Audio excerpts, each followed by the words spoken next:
What's up, everybody? Boosted here.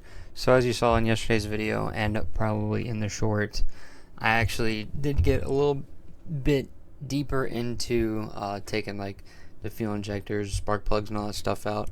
The video I posted yesterday, it was just complete chaos in that one. I kind of just gave up halfway through once I got soaked in water.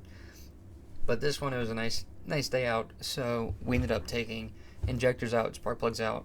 I do have to go and order the fuel injectors because O'Reilly's wanted like an arm and a leg, so probably going to go through Rock Auto. I've used them before. They're fantastic. I recommend using them. I'm not sponsored, so don't worry. I'm not collecting money for any of that. But without further ado, let's jump into probably the longest video I will probably ever make. So I got a little ahead of myself here, but we are back to where we were yesterday with trying to figure out the whole propane thing. I did get these two out on both sides. Now I'm just going to get this hose out and this bracket, and then that whole assembly should come out as long as the hose doesn't stick on it, because if it sticks on it, I'm going to be pissed.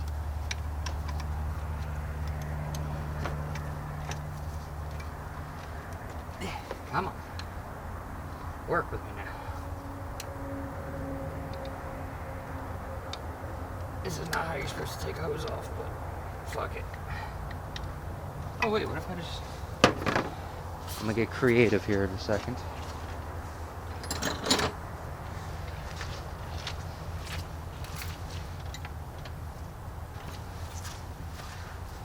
So it is this one. And it was right in front of me.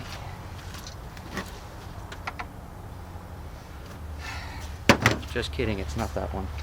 It's a 20. Rearrange the toolbox. Oh, or a 21, that works too. My hoodie got stuck.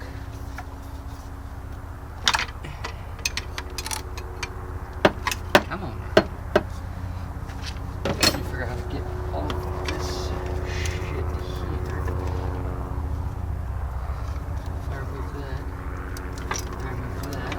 Run those under, put those back so I know where they go.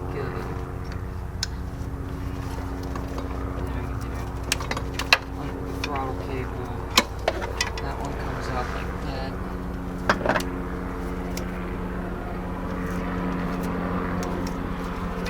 Helicopter. And then bada boom, bada boom. First propane teardown assembly complete.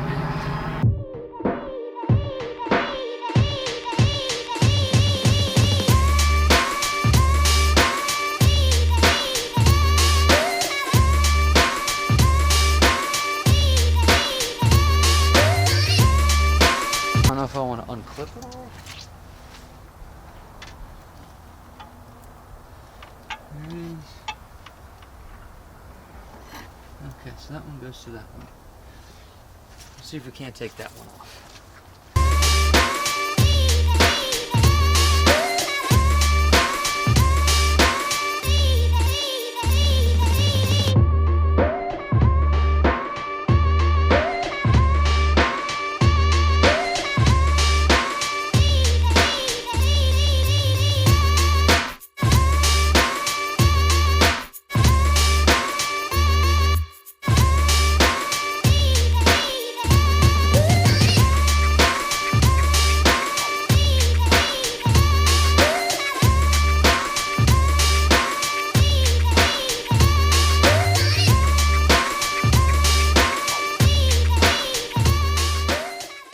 I'm gonna struggle with that one, and then we'll come back once it's unclipped and that's all taken out.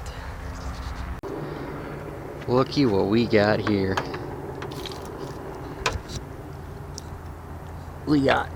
That is really close. I'm gonna step back a little bit. We got it all out. So now, go ahead and set this hunk of junk off to the side. Take a few sips of our mighty fine coffee as I try not to spill it everywhere. But look how much more open and spacey that is. It's great. Now I actually have room to do stuff. We're going to take a quick little break because it was an absolute battle trying to get that whole assembly out of there. Between the ground, finding all the plugs, unplugging it all, especially the one over there in that corner. That one I was about ready to shoot the truck. But we are going to go ahead and take a little break, and then we'll jump straight back into it. All right, we're back. We also took that jumper off. So now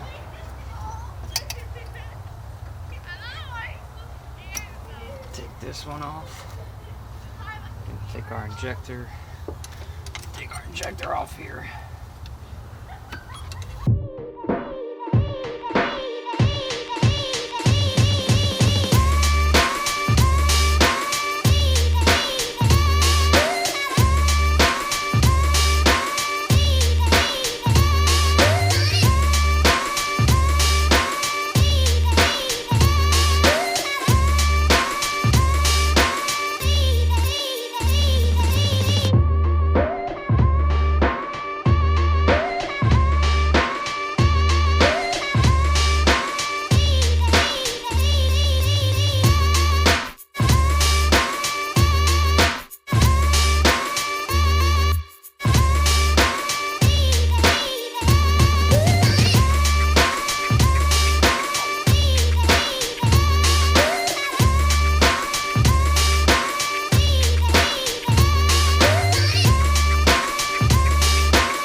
Oh yeah, we can do it.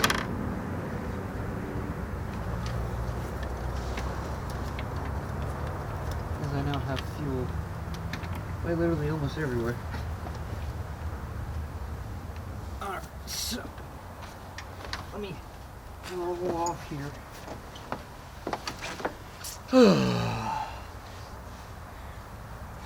Fuel injectors have been popped out, which is good. So our whole fuel rail down in there has been popped out.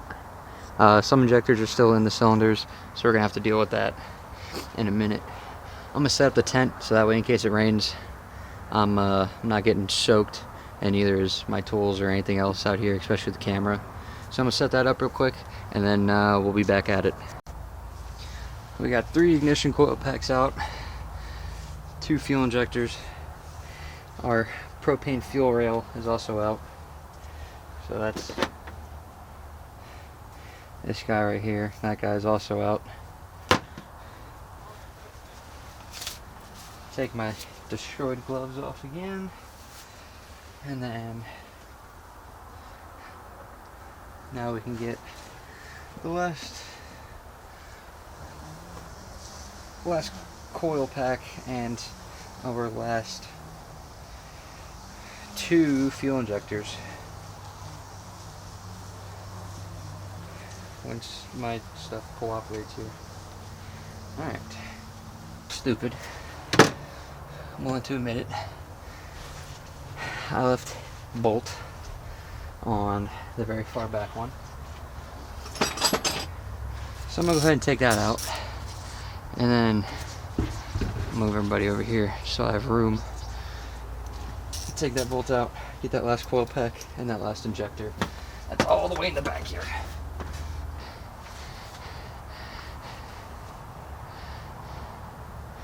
And just like that, we have 4 and 4, which all came out of the driver's side.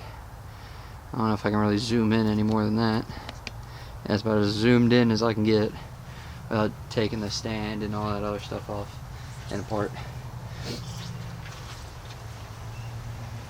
So what we're gonna do now, take the spark plugs out and replace them.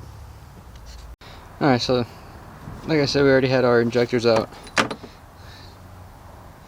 That's not supposed to do that. There's our injectors. Probably get new ones of those. But then we got our spark plugs out. We'll just go down the line here. Decent could be replaced. Decent could be replaced. Just covered in absolute garbage. And then dry as a bone. So I'm pretty sure our issues are happening around this area. Which those came off the back to... Those ones came off in the way back, all the way back there. As you can tell, we have a giant mess in our engine bay. But I'm going to run over, get new spark plugs. I might get new coil packs too. Just maybe. I mean, this one says 18. This one says 30. 4. 7. I don't really know what any of those actually mean. But we'll get new spark plugs. So we'll get 4 new spark plugs. We'll just do all 8 spark plugs. We might see if we can get 8 new fuel injectors too, and then we should be ready to rock and roll. So I'm gonna run to my favorite store called O'Reilly's real quick, and we'll be good to go.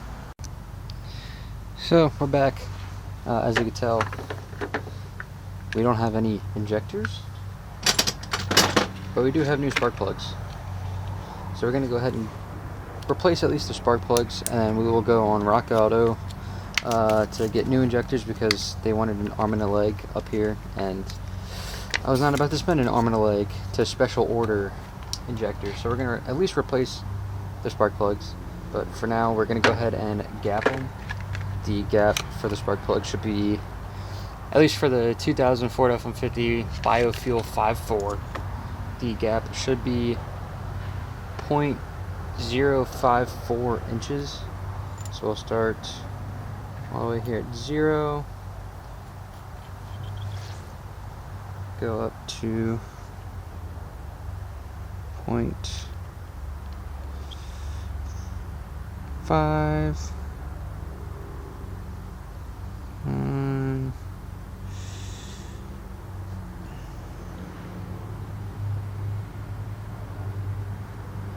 then I don't know if you guys can really tell or see, but we're, pretty close at 0.054.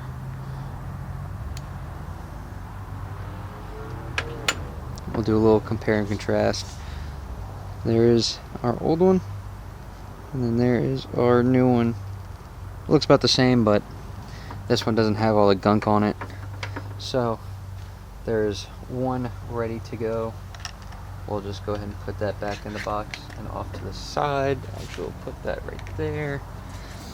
So I'm going to go ahead and gap the rest of them, and then we will be putting them back in the motor. Alright, so we have our 4 spark plugs gapped and ready to go. Now we are doing the fun part, and now we have to put them all back in. So let's see here. Drop this guy down in there ever so gently.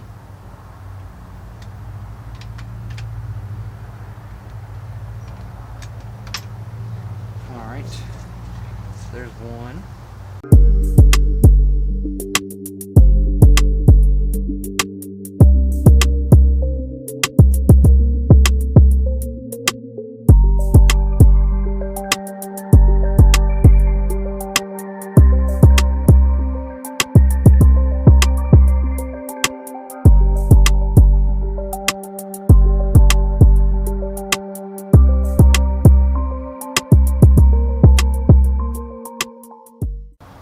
And just like that, 8 new spark plugs are in.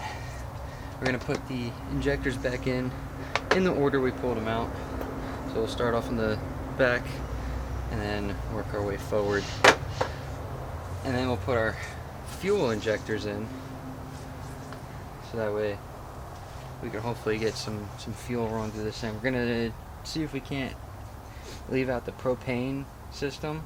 Obviously we're going to try to take the supply hose out and possibly take the cap off of one of these and cap that, so that way at least there's no propane run through that system. Then we'll put our box back on, and then we'll have at least 4 ready to go, at least 4 spark plugs. But if we can at least get this side done, then I can move on to the next side, because that's pretty much copy paste, so that way it's not, you know, the longest video possible. And then we'll order injectors and redo the injectors whenever it's time, and then we'll be set and ready to rock and roll. So I'm gonna go ahead and put the caps back on, and we'll move on to the next side. Alright, so I've come to the conclusion. I replaced the spark plugs, everything on this side is back together, and we have left out our propane box. We'll go ahead and I guess we'll give it a start, see what happens. I didn't do the spark plugs or anything on the other side.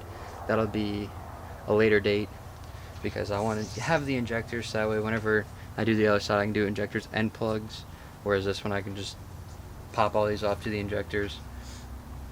And I don't want to make this, you know, a super long video, so I'm gonna give it a little start, and I guess we see what happens.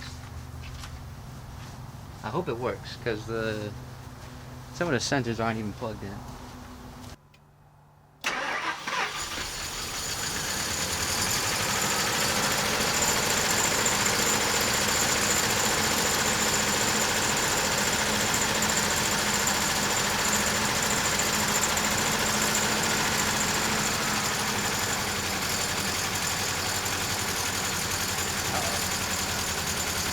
Slowing down.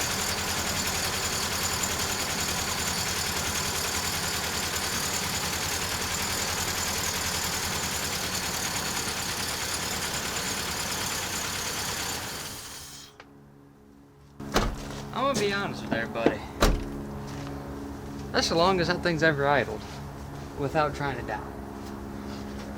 So now what I'm gonna do, I'm gonna put all this back together that, you know, was all loose, like that one clip over there, because that was making it god awful. Our power steering was just going all over the place. So I'm gonna put all the brackets back, tighten everything back down, and then we'll actually see how it does and move it.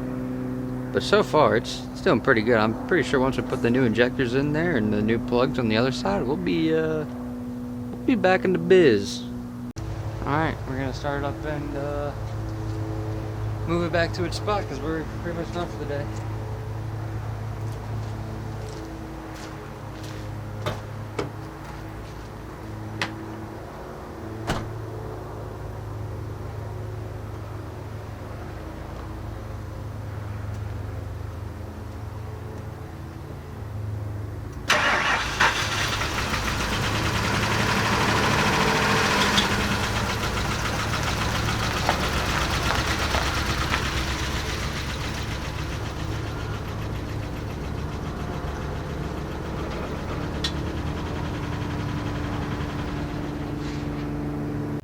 That's a wrap for this one. Obviously we went more in depth than the last one. You can tell we did. We pulled the injectors and the plugs and ignition coils on the driver's side.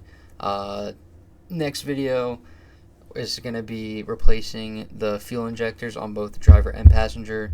Not really so much the spark plugs, because I can just do that off camera. You already saw the one side. I can just go do the other side at any point. Total for the remanufactured fuel injectors for the bi-fuel engine of the 5.4, which is the engine that I have. Obviously I'm not running any like propane through it, but it's still gonna have the propane injector ports on it still, just that way the fuel rail doesn't go down and try to crush or not make a proper seal because the ignition coils are in the way. So for some remanufactured fuel injectors, it's going to run me $311 plus $25 for shipping, another $26 for tax. Taxes is always what gets you. Same with shipping. But I will be getting that. Hopefully it arrives by the end of the month. So by the end of this month, we should have our fully running and driving, hopefully with a smooth idle and transmission, all that's still good. So hopefully it's just a smooth idle and it can just do its own thing. We already ran all the propane out of the system, as you saw. Granted, there was a little bit of smoke and some liquid that came out, but that could also be residue. If it is still a little rough or it produces more smoke before I sell it, then I will be looking into the head gaskets, because that would be another problem for creation of the grayish white smoke that you guys saw there at the end of it starting. But again, it was very minimal. It wasn't too big of a cloud that was created. So yeah, hopefully by the end of the month we can have this thing fully fixed up. We already bypassed the propane system, and to do that, all I did was take out that little box that was in that corner, just unplug that. Didn't give me really any problems starting. It started right up. And then again, all the propane was out of the system, so none of it was spraying into the engine compartment. If you do still have propane in your system, I would recommend finding a shutoff valve and closing that valve before trying to remove any of that. And then if you do the shutoff valve, also make sure to run the motor so that way you can get whatever propane is left in that system out of it. If not, it's going to be a lot of gas everywhere. And I'm not talking about the fluid gas, I'm talking about the propane gas here. And if you want to remove that system completely, you can. It requires reflashing using recovery bottles and all this other stuff.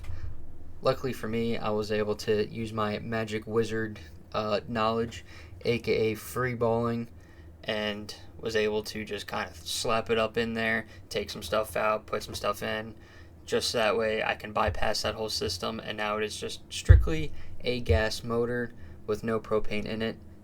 The only thing on it is the injectors, but again, I can always cover that up so that way gas isn't flying out of there through the injector port, and it's just going straight to the top of the cylinder head how it should be, and not out of the side. After I did start it, I did look over everything and make sure none of it was going anywhere, and it wasn't, so we might be okay just to get away with it being off to the side. Again, it is a very small hole, so I'm pretty sure not a lot would be able to escape through there, but just to be on the safe side, we could plug it up. But yeah, be on the lookout for towards the end of the month it would be, because I'm gonna be gone. But just towards the end of the month, we should have our project truck finished and ready to sell and make a profit off of it. Bought it for $500. We're gonna see if we can sell it for a little over $2,000. That is, well, gotta do a little math here. So it'd be like $800 for the truck and the injectors. Another $50, so it's $850 for the spark plugs, injectors, and truck. We'll do $2,500 that we sell it for minus $850, so around $1,650 would be our profit. So what we're going for. Anything above $1,000 is big profit in my books. Even if it was for $100, it's still profit to go towards the next one to be able to fix and flip. And that's just going to be how we're going to do things. Buy cheap, sell high. It's like the stock market. But until the next one, stay boosted.